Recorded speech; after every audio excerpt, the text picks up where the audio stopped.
Hi, everyone. I want to thank, of course, Eric and Charles and everybody who's put this together. Really excited to see all of you and to really see these ideas take flight. So a little bit about me. So we got slides action here.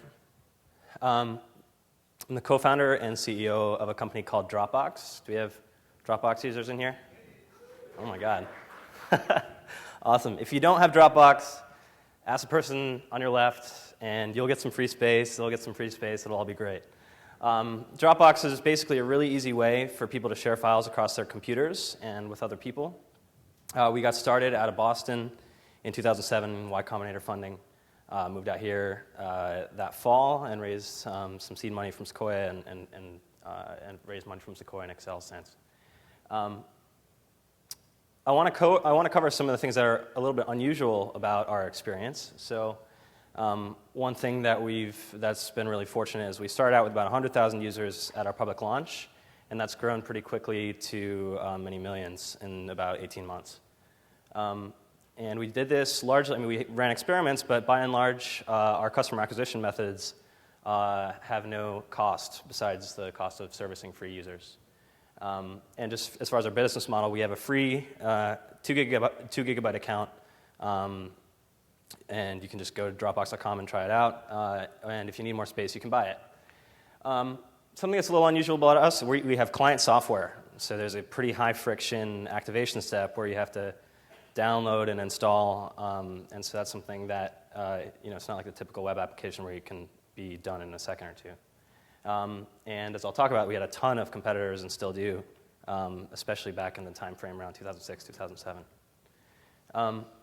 And the team is extremely engineering heavy. Through the first 2 years of the company's life, we didn't have anybody who had the title, had the word marketing in their title. So everybody's really focused on product engineering. So what I want to talk about, just run through a couple of quick stories about how either by accident or on purpose, we applied some of the lean startup principles at Dropbox. And so like one of the first sort of things that every founder is vexed with is the question of, when do we launch our product? And what was challenging for me, and like many kind of startup-related questions, you have really smart people saying the opposite thing. So Paul Graham, who is our first investor at Y Combinator, it's like just launch early, launch often. And then you have other people like Joel Spolsky talking about big venture-backed companies that launched a product and it wasn't ready yet and it sucked, and basically they just spent millions of dollars educating everybody about how bad their product was. So opinions are all over the map. So the context that we were going in with is that we had just tons and tons of cloud storage companies that we were competing against or that existed before we did. And you'd have these TechCrunch and Mashable articles that were like the online storage roundup, and it'd be a list of like 90 companies. It was really bizarre. I had a lot of interesting conversations with investors that are like, okay, like why do we need like yet another storage company? And my question was, well, do you use any of them? And they'd always be like, no. And I was like, okay, well, that's kind of interesting, right? So. One thing that I spent the bulk of my 20s figuring out is that building a bulletproof, reliable, scalable, cross-platform cloud storage system is really, really hard. And the reason I'm here is because I tried everything else that was out there. All of them kind of fell apart on different things, or just didn't work with big files, or didn't work with big numbers of files, or only did a piece of what I wanted. You have sort of scare stories like, these apps that were had just launched that would then destroy all of your files, and needless to say, that's not what you're looking for. So we reframed the launch question as instead of thinking about, okay, we should launch early or launch late, we have to learn about our target audience as soon as possible, and is there something of interest here? And what I came up with, more out of necessity than being deliberate about thinking through it, was, okay, there's just absolutely no way, like a month or two in, that I can actually put working code in people's hands, because if anything goes wrong, it's really going to be a problem. But I do have a working prototype. I can show the product, sort of a snapshot of the product in its best light, in like a 3-minute video that sort of gets the big idea across of the experience. And it's really just me doing a walkthrough of what is Dropbox, how it works, how, the interface is really simple. You just hit save, and the file saves to all of your computers, and so on. And I had just submitted my Y Combinator application, and as sort of a gambit to get Paul Graham's attention, I'm like, okay, well, I'm just going to submit this video to Hacker News, and God help me, I hope it works. And what was really great is over the next couple days, I got just dozens and dozens of really smart people that commented about it and gave me about the same feedback that I would have gotten if I had actually put the code in their hands, but it was a lot less work for me. And so that was that was really exciting for me because here I am, making this video in my boxers in my apartment in Cambridge, and suddenly people from all over the world are like really excited about it. So, and that kicked things off. It got the Y Combinator folks' attention, and those played a role in our funding. While you're waiting to actually put something in people's hands, you definitely want to at least capture their interest, right? So if you can convince someone to actually, come in the front door, at least give them a way, or at least have a way of capturing their intent, and so that you can talk to them later. Sounds like an obvious point, but a lot of the little things really matter if you're doing some kind of closed beta. This video tactic works so well that we sort of repurposed it to in a kind of form of guerrilla marketing. So what we did was, so I remember what it was like being 17 and like reading Slashdot every day, and the Dig crowd has some similarities. And what we did is we sort of made the same kind of demo video, but we're like, okay, the first people that we're going to need to reach are these early adopters, right? People that seek out technology for technology's sake. They just love trying the latest thing. And what we did was it was sort of the same kind of video, but we included all these Easter eggs that appealed to that audience. So we made references to Obama and XKCD and Tay Zonday, the Chocolate Rain song, Office Space. I mean, there are like dozens of things that we put in there. So even if you think the product sucks, you at least thought it was funny that you saw something about a TPS report or something. And it was just unbelievable. We put the video online, and within a few hours, we're getting 200 signups for the waiting list a second, like hundreds and hundreds and hundreds of thousands of people visiting the site in a day. And I remember the night before, we were at Pasta Pomodoro in North Beach, and we're like, let's play some bets on what our waiting list will get to. And we were like 5,000 people, and we're like, okay, maybe it'll get to like 10,000. And someone was like 15,000. We're like, it's bullshit. We're never gonna get to 15,000. And by the end of the next day, we got 75,000 people on the waiting list, and the video got 12,000 digs, and it's probably the most dug startup link ever, which was pretty remarkable. But the sort of meta point is not to go make a video and try to put it on Dig. It was that we were making a product for ourselves, and because we were early adopters, we knew where these kinds of people would hang out. We were able to communicate in an authentic way with that audience and get people excited. But needless to say, this was an extremely promising turn of events for us, because all startups kind of grapple with this critical mass problem, which we were lucky enough to solve in one day. So Y Combinator's motto is make something people want. And I think, I think a lot of the other speakers have talked about this, so I won't belabor it here, but your biggest risk is spending all this time and effort and money making something, and then it doesn't resonate with the people, or it doesn't resonate the way you hope it would. So we sort of got out of jail free with not actually shipping code. It's kind of funny. I remember I had this on my whiteboard. I was going to ship 8 weeks. Or actually, my Y Combinator application, I said, we're going to ship something that people will pay for in 8 weeks. And it ended up being 18 months till we actually launched a product publicly. So never underestimate the founder's optimism. But this process of sort of finding a minimum viable product that for us was a video, for other people might be like AdWords or fake screenshots or landing pages, whatever it takes, there is no excuse for not getting the best possible understanding of your customers as early as possible. Put something in users' hands, and then for us, again, we were making a product for ourselves. We were early adopters, so we knew how to communicate with those kinds of people. That served us really well. So fast forward, it's September 2008, and we're like, okay, it's time to become a real company. We're going to launch the product, and the stuff that we did in our living room to kind of launch that video on Dig is we really have to grow up now. So like a lot of startups sort of faced with this dilemma, you're like, all right, well, what do most web companies do, right? It's like, okay, first we applied to TechCrunch 50 and we got in. So we have our big launch, our big bang launch planned.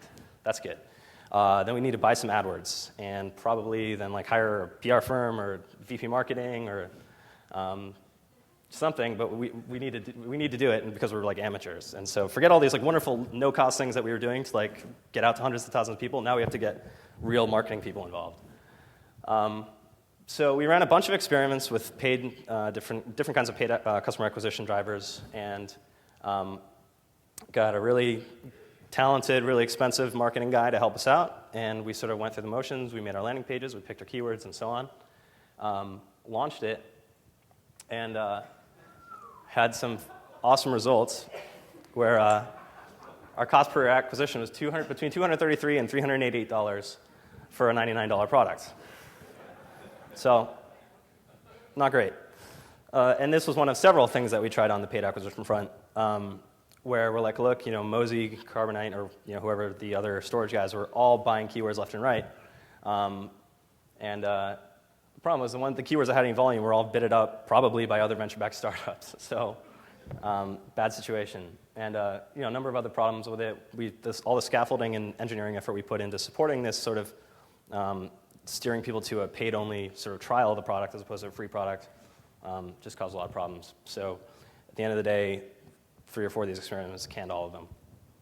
But what was puzzling was, we were just, the stuff we were doing on the marketing side wasn't going that well, but we put a ton of effort into the product, and we still had like awesome user growth and just a really enthusiastic community. So what's going on, and that's going to be the next thing I talk about, but sort of the broader point is when you sort of go from being in sort of stealth mode or whatever and sort of in the heads down, building, when you sort of lift your head above the water, you feel tempted to do all these things the conventional way because like everybody else does them. But it's really important to think from first principles with whatever you do. But the one thing that saved us was that we put all of our effort into making something that we wanted to use, that we thought was really good, that was really reliable, that just worked and wasn't confusing, and what we saw as an elegant solution to the problem. We worked our asses off, and we hired the smartest people we knew, which don't deserve to be footnotes in a 15-minute talk like this, but just to give some context. And also, the power of focus is really important. So, we never, if you make a feature matrix of like Dropbox versus all the other things out there, we're never going to come out in front because we want to just really do a few things well as opposed to a lot of things kind of well or presented in a way that's confusing. So, as a byproduct of doing maybe 1 or 2 things really, really well and spending all your time on those, you leave a lot of other things out, right? So, didn't have a lot of business people. We were terrible at getting mainstream PR, even compared to some of our Y Combinator peers. So there's no like New York Times articles or Wall Street Journal articles about us. We got a lot of tech press, which was great. And we sort of running fast and loose, just hired really smart people and just sort of get things out the door, or only put things out the door if they're really good. So we were not exactly the most predictable engineering organization. 8 weeks, 18 months, a little bit of a disparity. And also another thing that we sort of dipped our toes in was partnerships and biz dev, because we're like, oh, it'd be great to have all these OEM partners that ship Dropbox and we'll get on millions and millions and millions of computers. It'll be awesome. But it really turned out we would always get close and then burn a ton of cycles and always end up being disappointing. So after a couple of rounds of these discussions, we're just like, the hell with it. We're just going to keep doing what we're doing and really focus on just making our users happy and not trying to do a million things at once. Okay, so now here we are. Things are going well, but all the things we're deliberately doing to spread the product around are like horrible failures. So like, what's happening? Like, why is our marketing department not doing too well, even though we're somehow able to get the word out? And it sort of dawned on us after talking to enough users, it's like, okay, Dropbox is kind of there are things that are kind of like it, but the average person doesn't wake up in the morning and they're like, God, I hate carrying around a USB drive. Like, that's just the way computers work, right? But So the upshot of that being like nobody's looking for something that solves a problem that people, if you don't think you have a problem, you're not going to be searching it for a solution, right? So that was a sort of a key observation, that search is great for harvesting demand, but not creating it. And all these things that we were doing sort of worked really well for established markets, but not for something that people weren't looking for. And we had a pretty good understanding of our users. We were very close to our community, and sort of here's what happens. So you hear from Dropbox from a friend usually, or maybe from a blog. You try it. You realize, oh my God, like I didn't even realize I had a problem, but now I don't have to email myself stuff. I don't have to carry on a USB drive. I don't have to be drowning in email attachments.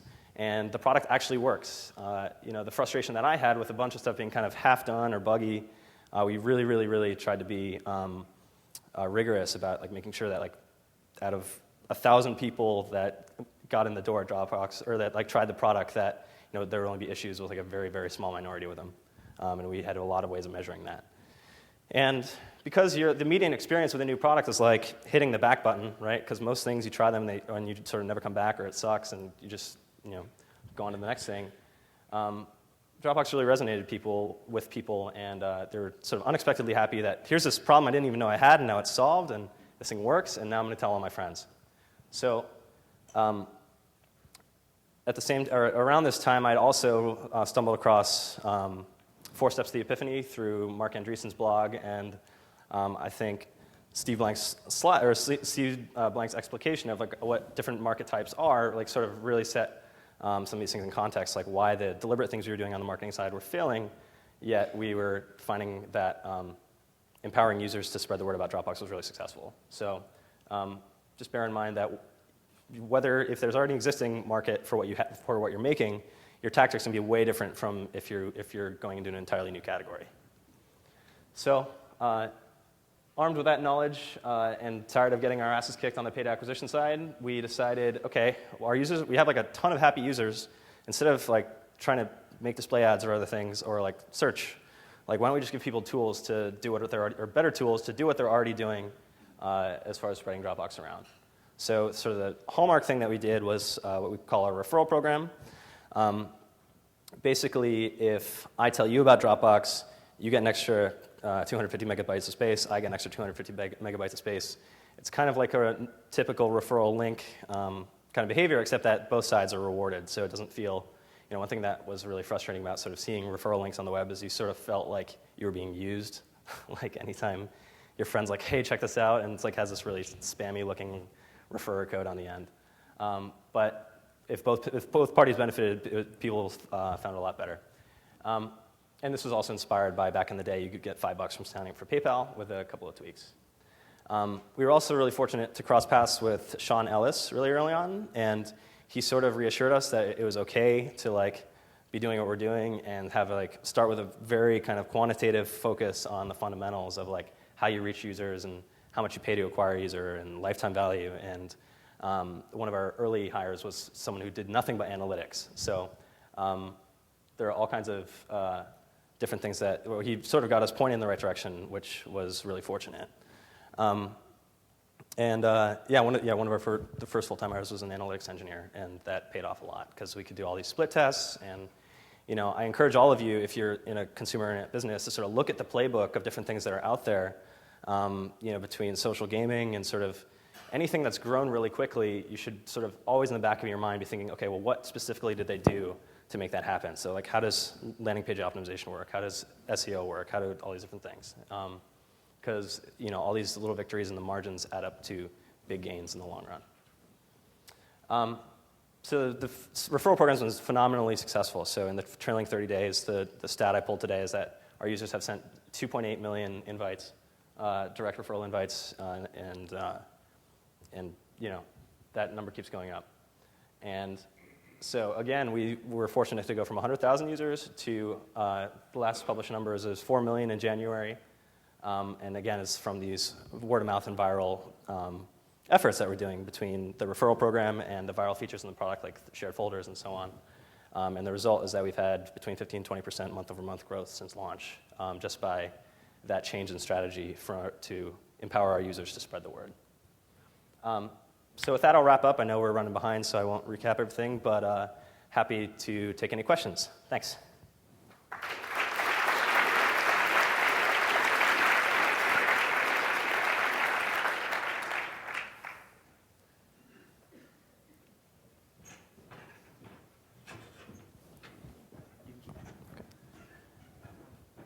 All right. Should I just pick at random? Or does the mic come around? All right. Yep. Sure. So there are a bunch of things I want to talk about in my talk and only a little bit of time, so I left out some other kind of cool things that we've done. But on the product management and sort of listening to our users front, one of the cool things we did was sort of this thing we call Votebox, and I guess I don't have time to pull it up, but basically it's kind of like dig for features that you want in Dropbox. So everybody gets 10 votes, and if you're a paid customer, you get more than that. But you can either see the top requested features and then vote for them, and then that affects how we prioritize them. And it's just been a really successful way to kind of have our users engaged and the whole community engaged in what we work on next and to reduce volume.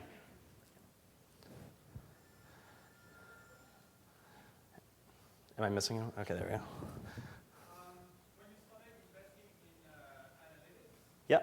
what kind of metrics did you focus on, and did that evolve over time? So the question is, what kinds of metrics did we track, and how did that evolve? So we tracked some of the basic kind of vanity metrics like registered users and things like that. And we send those details out to everybody on the team and everybody on the board every day. So there are key stats that kind of drive the business around conversion, user numbers, activations. I'm a big fan of this thing that Dave McClure created called Startup Metrics for Pirates. And so I encourage all of you to Google that and check it out if you haven't already. It's this analytical framework by which I drive the business. It's basically acronym AARRR. So it's customer acquisition, activation, meaning like start getting people from the front door to a gratifying experience with your products, referral, revenue, and retention. And again, if you don't just want to optimize one of those things, you want to optimize all of them because the math works out that if you get a ton of people at your front door, if you don't have a way of retaining and you're capturing that interest and retaining those users or getting them to convert, your effort's wasted. So yeah, startup metrics for pirates. I'm a big fan. All right, last question. One left. All right. It sounds like you had to adjust your marketing strategy to figure out that the community was really powerful for you. But do you have to pivot at all with your product? Do you have the right idea from the beginning? So the question is, do we have the right idea for the product from the beginning? So I definitely think that what we had in mind, again, because we were designing for ourselves, the hope was just that, we're making the thing that we want. We just hope that other people also want it. So I would definitely say that we've changed our priorities, or the order of operations and the order of things that we've gone after has definitely been different. But we were definitely lucky in that the first thing that we set out to make actually did resonate with users very early on. All right, great, thank you.